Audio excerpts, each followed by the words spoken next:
Okay, it is Grow Out Butchering Day. So I'm going to do a full process of this video on YouTube, but this is going to be chopped down for TikTok. But quick run through of initial setup before I run into town and get a few things that I need to get last minute, like ice and salt. But this is what it looks like. We're going to start them here with a weigh-in, find out how much they are live weight.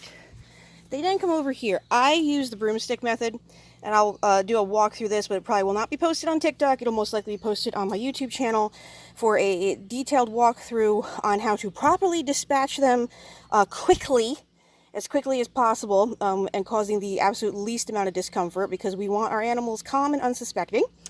I use a thinner piece of rebar behind the neck, and that works very well for cervical dislocation, and they're usually out and completely dead and decapitated in under 15 seconds. I just made a homemade gramble, hang them here, we hook the hocks, let them bleed out, and then we move on to butchering station, which this will be bleached again and covered with 3 layers of tin foil, because that's how I like to do it. Currently, my cooling vat is soaking in bleach, so by the time we get back from town, this will be completely rinsed out 3 more times, filled with ice, and then get ready for cooling process after the skinning and gutting process is done.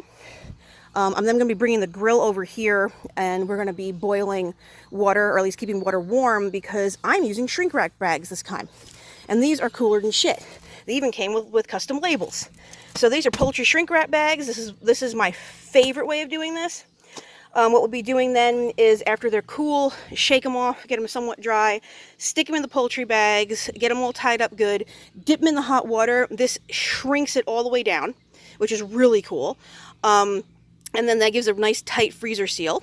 And when that is complete, they get weighed again, labeled, and they are available for sale on the farm, because that's how it works in Indiana. So meat will be available at $7 per pound once we have everything weighed, and it's frozen for 3 days. Okay, so the first part of the process is we select a bunny. We're very nice to the bunny. We try to keep the bunny as calm as possible. We talk to him first, kind of chill him down, because we want them as calm as they possibly can be. We don't want them to know what's coming. So first I'm going to select my bunny. I already know which one I'm picking, because he's the oldest one and he's the largest one, and so that one has to go first, because this is how we go with the grow outs. He's hit his weight mark and he hasn't been sold yet, so he's going in the freezer. First thing I'm going to do is weigh him, get a before weight. Then I'm going to dispatch very fast, and then I'm going to go step by step. So this is the one that we've going to pick to do first. So good boy. We'll get you some noms real quick, and then it is your time to go.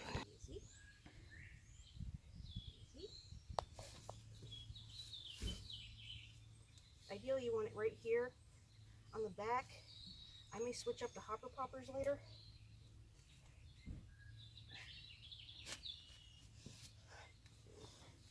Get that good and firm. Then we're up here, and head comes off.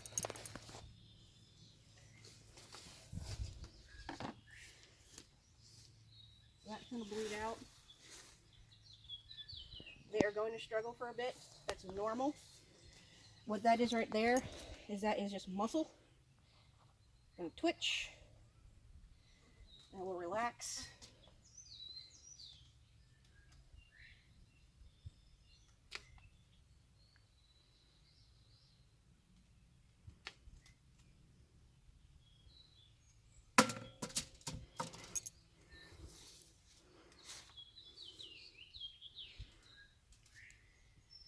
Get that hopefully in that hole that we just made.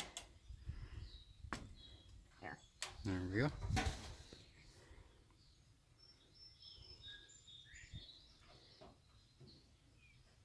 Alright. Alright. Well, this is a buck. What we're going to do now that it's fully bled out and it's stopped shaking, we're going to start an incision on the belly, because I'm going to save these hides. So I'm going to pull the skin forward. We're hopefully going to do this pretty clean. I'm going to go ahead and pop that skin. And then I actually might just go ahead and use scissors with this, just because it's a little bit easier. So, kitchen shears, once we got that hole we just made, where'd it go? Oh, there it is. We got that hole we just made. I'm going to go ahead and just trim towards me. Trying not to pop any of the gut. This guy's was a little bit older, so he was a little bit tougher. Usually we want to butcher him a bit sooner, so the rest of these are going to be butchered sooner. We let this one grow out a bit longer. Alright, he's actually got 2 layers to go through, so I'm going to go ahead and trim the skin, and then I'm going to hit this one back.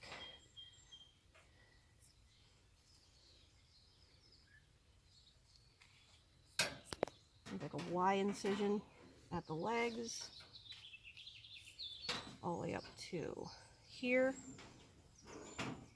And always while we're doing this, we're kind of checking stuff out, seeing the quality. Alright. And I'm going to go ahead and just trim here. Because what we're eventually going to do is we're going to pull the back off, and you got to kind of go around the tail. So, like I said, this is a much older rabbit. He's got a lot more fat on him.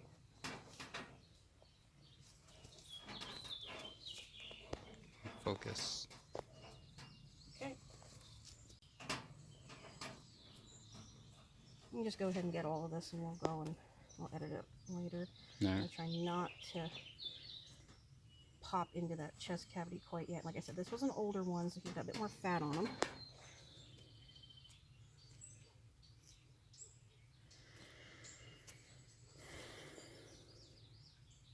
Now, only problem with cervical dislocation is it does cause a lot more bruising, which is unfortunate.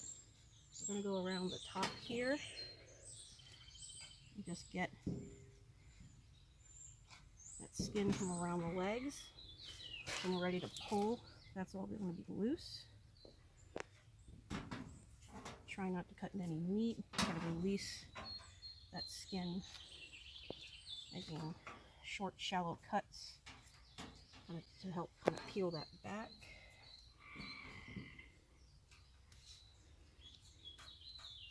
And I do rinse all these first. I'm trying not to cut too much hide if I can avoid it. Because you want to save and tan the hides, right? Yeah, I want to tan these hides. I'm going to try to save the feet too. That's why I brought the scissors out. I did hit that tendon. So. Yes, you did. We have some issues on this side, but let's see. Ideally, you want to try to keep it together as much as possible because it rips off a lot easier.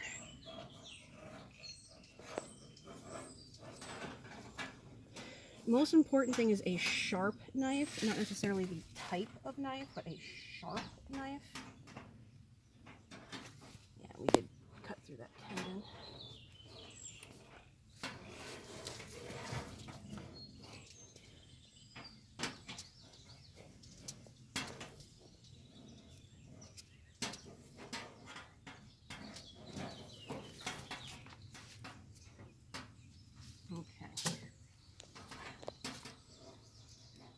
So now, And you just want to pull it all off, yeah, right? With your now we're ends. just going to try to get this all loosened up. Now the tail area, we are going to cut this tail off, so I'm going to try to get around this a bit. If I can get, yeah, there's a lot of fat on it. Sometimes you can get lucky and you can get it off around the tail, but usually you just got to cut that tail off. Alright, and so in this case, yeah. And I am going to be doing a opposing terminal culls, so... Oh, what? Don't talk, Brady. This videotape. I'm going to be doing opposing terminal culls. So when we're done with this, there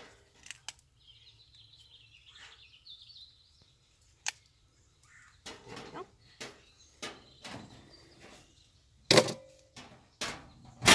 I was afraid of that.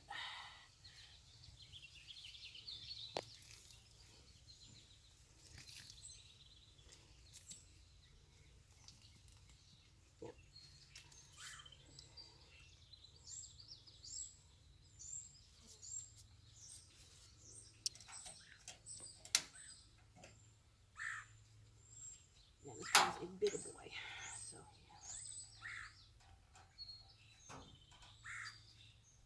yeah.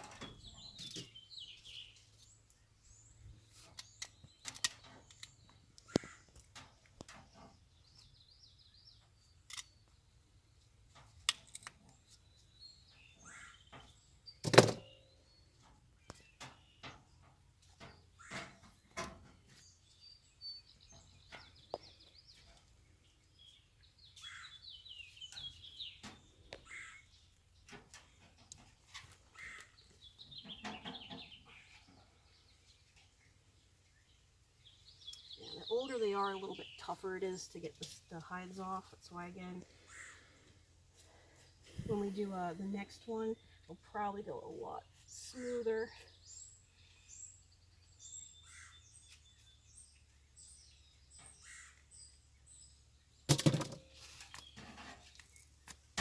Alright, there we have a hide. There, that's your basic rabbit hide.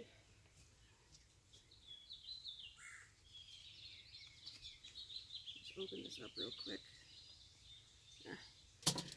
And then what we're going to be doing with these is we're going to be salting and preserving them. So right now that's just going to sit out here for a bit until we can get to it. I'm going to go grab the hose, rinse this off first before I cut the actual meat part open.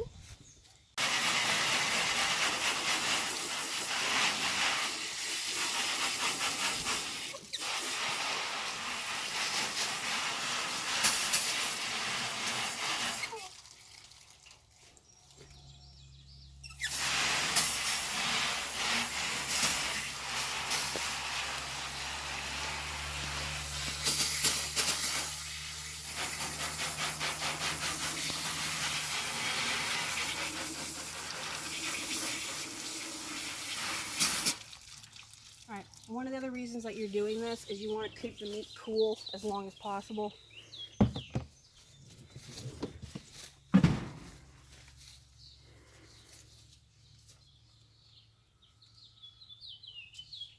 Okay, as you see, actually this is a good example. Again, very dead, already skinned, a lot of twitching. This is completely normal nerve movement as they discharge. This can actually happen for hours after the fact. And again, that's totally normal, totally normal. They've actually done studies that show that the heart can actually continue beating for up to 5 days post-butcher, as long as it still has access to oxygen. So it's possible. Like I said, I'm expecting an awful lot of fat in this carcass, to be honest. Alright, so we make the incision that comes down here. Actually, I got that black bucket over there. You might have to grab that for me in a second so I have a place to put the guts. But the first thing that I like to do, I prefer cutting them open while they're still hanging. It's easier to get everything out. That's the bladder. It's very full. So what you want to do is you want to go up towards the top here. You want to pinch that off. Find that urethra. You're going to pinch this off so that the urine does not get on the meat. I'm going to cut it high. And that is the first thing that I am removing. Right. I'm not keeping any of the stomach. These are the testicles, if everyone was wondering. That's what rabbit nuts look like. You could, I suppose, in theory, fry these up like you do lamb balls, but I'm just going to discard this stuff and give most of it to chickens. I need to check the livers, because we had one that had coccidia the other week, but they've all been treated. So if there's anything questionable about the livers, that has to be taken note of. This rabbit looks pretty healthy. This is normal looking intestines. There's no bloat. Everything looks good. So died of natural causes, obviously. Kidneys do not have a tremendous amount of fat on them. You're also looking for pitting. These look very healthy. We don't see any pitting in the kidneys. See, this is a healthy kidney. There doesn't appear to be any marks or pitting or strange looks to it. It's not particularly fatty.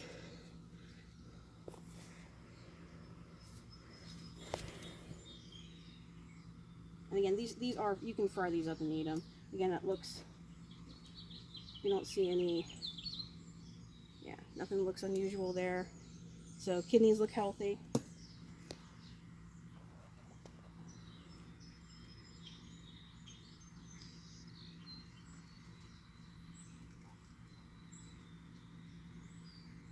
Right, it was eating good, stomach looks normal.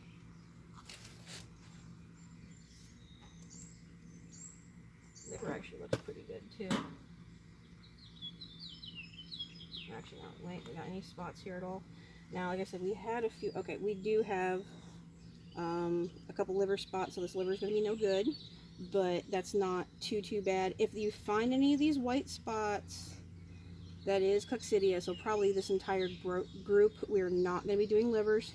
The meat is still perfectly fine, but if you do find these, it means livers are no good to eat.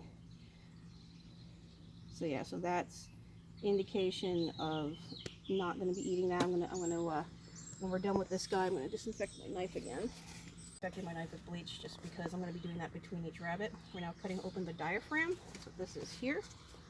We're gonna get a look at the lungs. Those lungs look pretty pink and healthy. That's what lungs should look like. So we had a minor case of coccidia, which unfortunately it's a fairly common thing, so just note livers are going to be no good. Those lungs look actually very, very pink and healthy. Also means that he died pretty quick, so these are very nice lungs. I tend to end up popping the heart by accident when I get in here, so let's see if we can actually get this in one piece or not. Good size of heart on this guy. Yep, there you go.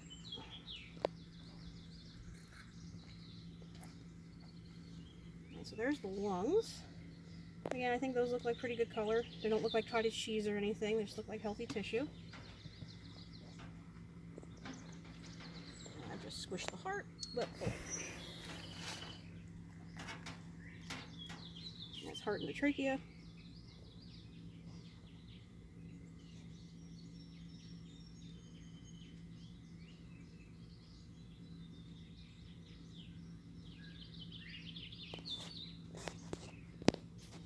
Oh, looks pretty normal.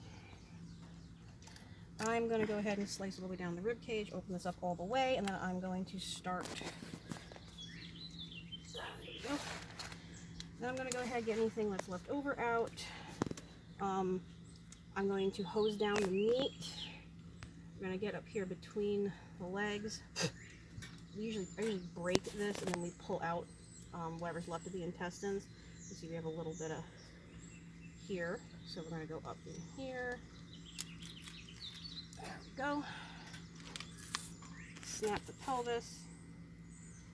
Then we're going to clear out any leftovers from the digestive cavity. Trim out the anus.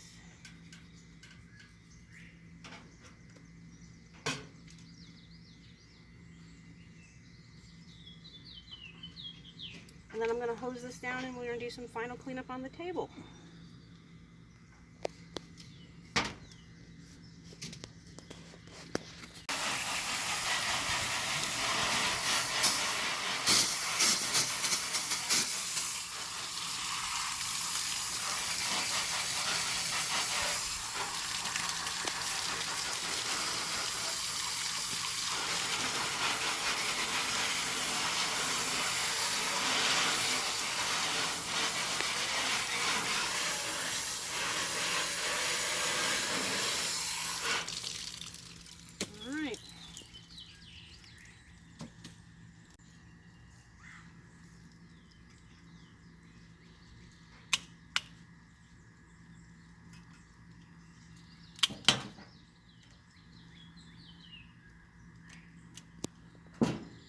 As we say, the feet weren't so lucky for the rabbit.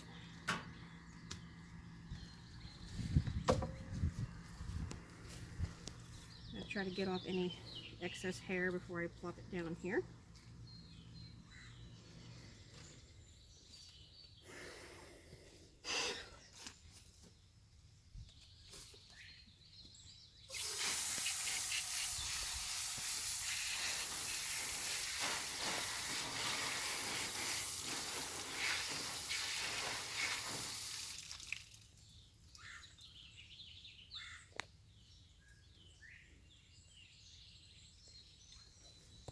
Doing is I'm just cleaning up any bruising around the neck just to neaten it up a little. This doesn't actually hurt anything. I'm gonna check that over, see if anything else needs to be cleaned up. I'm gonna go ahead and just crack the ribs. Just gonna open that up. I'm looking for any other places that need to just be cleaned.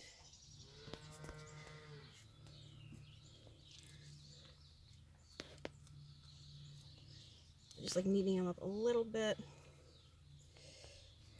So that carcass is pretty much as clean as it's going to be. I'm going to go ahead and let this soak for a bit.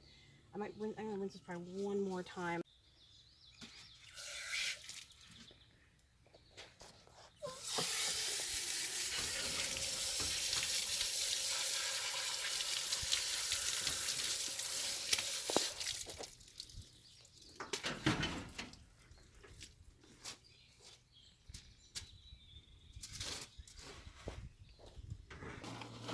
Alright, and then that goes right in an ice bath.